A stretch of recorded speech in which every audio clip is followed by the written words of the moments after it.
and sometimes elsewhere. So the idea of today is very much to be prepared with Alina and enjoy a presentation that is triggering some conversation and some thoughts. We want to be considerate that some individuals might have just finished the core program, some others might be a bit ahead. So we're basing our conversation very much on the learnings of the core program. And we also want to bring in just some refreshers, but also just some of our thoughts as we have had some experience in the professional world. And also this is, as far as I'm concerned, in conversation. So what I would like to encourage anyone is on the slides as they drop in, share a bit of your experience, share a bit of your thoughts, and just feel free to chat among each other. So I just got some slides, but I just hope they're just a support for generating a better conversation. So without further ado, I'll just jump into the sharing. Who can share on your all panelists? Okay, so I'm sharing. Ah, here it is. Perfect. Great. Can everybody see this? Yes, we can. Thank you, Alina. Great. So designing accountability. So yay, we've got an agenda. Why do we design accountability? How do we design accountability? We also have prepared some little watch out moments. Are you seeing the learning opportunity? This is the question. And so being clear on what to watch out for will help us just join some more learning. And finally, we thought we'd finish a presentation with some practical tips that have come through as we have implemented the CMA practice in the professional space. So I thought I'll start with why focus on accountability, because it seems to me that as coaches, we have practiced a lot the process. And in the core program, we insist a lot in the driving awareness phase and the clarity of choice. And so often when it comes to the accountability part, we kind of like brush it off a bit fast, saying that it's something that we're quite comfortable. There's a bit less exploration. And it feels to me that it's a good opportunity to just really spend like a good amount of time thinking about the impact of this and how we can actually move ourselves to also focus on the accountability phase as seriously as we do on the other phases. And as I have practiced myself and also led some group sessions with students, I just make a few pointers here.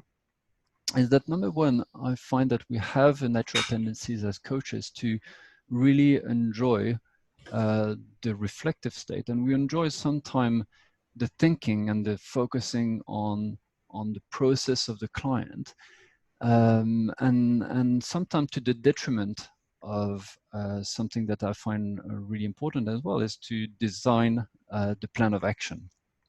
And so I think part of today's conversation, it is a bit about, okay, it's nice to trigger some thinking, but also what is this whole awareness going to build?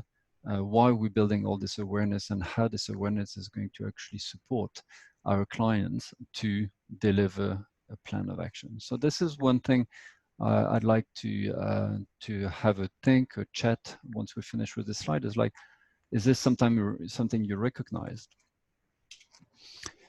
I think there's an addictive notion of something to do with the aha moments, where it feels so rewarding that we feel at this moment, when the aha moment happens at the end of clarity choice, at the end of clarity phase, we start like, okay, perhaps the conversation is over. And so I've personally noticed that I have had some tendencies sometimes to feel like, okay, the big part of the work is done is here. And this is, again, perhaps something that we have to question and think about in order to keep the conversation going. And something that is really important for me is like, we have a 3-phase process, we do want to attach as much importance to the choice part of the conversation that is way after the aha moment has happened. So this is another reason I think is important to focus today on the accountability phase of the conversation. And finally, ACC as a process, the awareness, clarity, and choice conversation is, as a whole, a platform of learning. And so often when we talk about the notion of choice, we drive it as a plan, and we can tend to drive the conversation to be very focused around the actions that the clients are going to do. But something that I feel is important to reaffirm today, as well as the accountability part of the conversation, is also another moment where there is some learning to be done. And so it is not just about starting to drive an action plan, it is also about making sure and partnering with our client in order to make sure that that phase of a conversation still allows for some discovery and some learning about the client. So it is perhaps a bit less reflective than other phases, but still an opportunity for the client to reflect on his own tendency. And so I just thought that these three points are something that sometimes make us not be very focused on the accountability and choice phase of the conversation. And just before I move forward, is this something, or these watch outs, or these ideas I've just displayed, are they something that resonate with some people in the room, and you've got some experiences of struggling like this, like I've had for myself?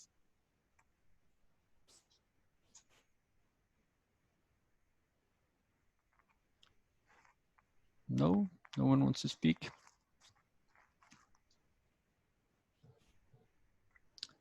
Is it coming? Alina, you want to say something?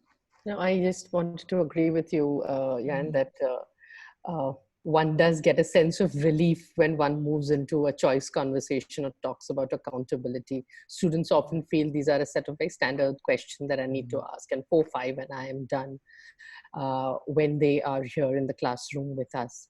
But my experience in real life says that when we are, talking to a leader, the major part of the success of our coaching assignment depends on how beautifully this commitment is put together in terms of actions, because the organization will only know if there is a change, if there is action being taken by the leader, which means that a little bit of the exertion that one needs to put in terms of tell me what's coming up, and how is it going to be different, and when and how, those kind of questions, if not asked, one may just kind of think that I did a good job, but it really doesn't show up in real life. And I've seen that a lot of leaders also struggle with that, in the sense that they do not want to commit to actions thinking that their organization will then hold it against them. And that's the point where you need to tell them that these are your actions, and it's your commitment to at least try it. And I've often also noticed that there is a bit of reluctance to put that to action, or to at least postpone it. They cannot say, no, I won't do it, because the conversation naturally flowed towards new actions. But there is a tendency to postpone it. There's a tendency to do some more thinking. And that for me is again an opportunity to say, what is it that is, really coming in the way of even putting that into action? So let's not in any way discount the importance of the choice conversation or the accountability conversation. ICF also has designed it with equal importance. So just wanted to agree with you, Yann, on that one. Thank you. Thank you. So from our perspective, it's a bit of watch out. Make sure that we don't overemphasize on the reflection side and just consider that coaching is just about reflecting.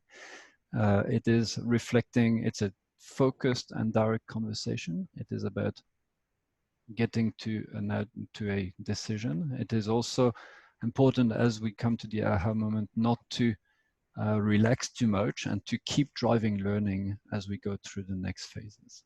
Cool. So just on the next slide, a bit of a reminder of each of the phases of the conversation. And so the ACC process of the awareness phase, remember that in the first phase, it is about a transition. We're transitioning the client from the real world to the reflective space. And because we have managed to get the client to a reflective space, he is now present in the now. Okay, once we've achieved this, we're able to identify, obviously, the focus of our conversation, but mostly we're able to get the client to see his current reality with a different lens, with a different perspective. And it says that reflective state that brings the client to discover new learning, that new way of thinking is enabling him to be in a place of finding new learning and seeing the world with a different lens. And so this is where we start the whole choice conversation. As a new understanding has come through, and that new understanding is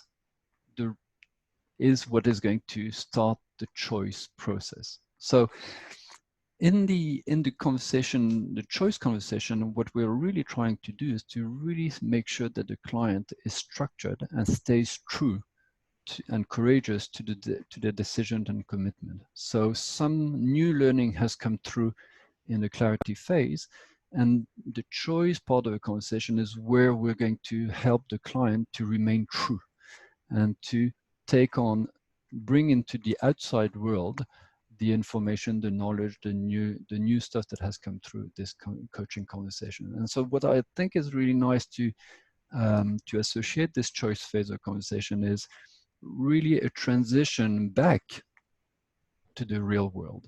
Someone has been brought into a reflective space, got some new learning. Now we have to transition that person back into the real world, making it as making the new learning as clear and possible for the client to go and implement it. Okay, so structure, courage, and remaining true to the new learning is really important here.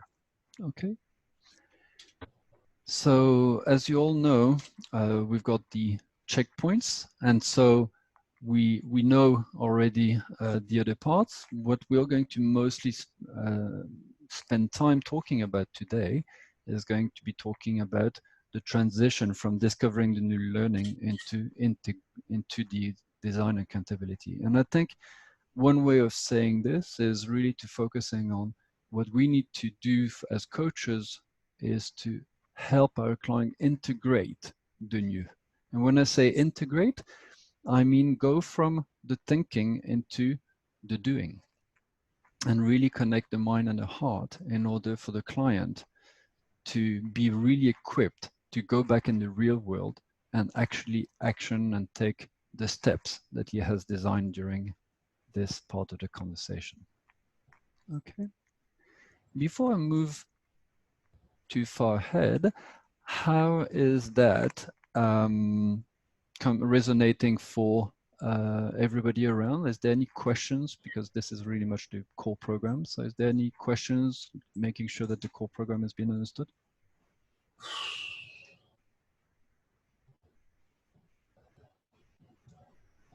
I heard a sigh, but nothing else. Hello. Yes. David, yeah, I think it makes a lot of sense. Yeah. Especially because for me, it's where the client starts to get the breakthroughs they want in action. So I think it's a very, very important part. So yeah, waiting. Cool. And this is how you had understood and remembered from the core training Yes. the role of the accountability phase. Yes. Cool. Perfect. Is there any other questions? Any disagreement? No, let's go. Cool. So how to design the accountability? And so I think one thing that always resonates with me when I do the training with Ben is this notion that we need to split our mind into a few parts. We're never really doing only one thing at the same time. And one thing I know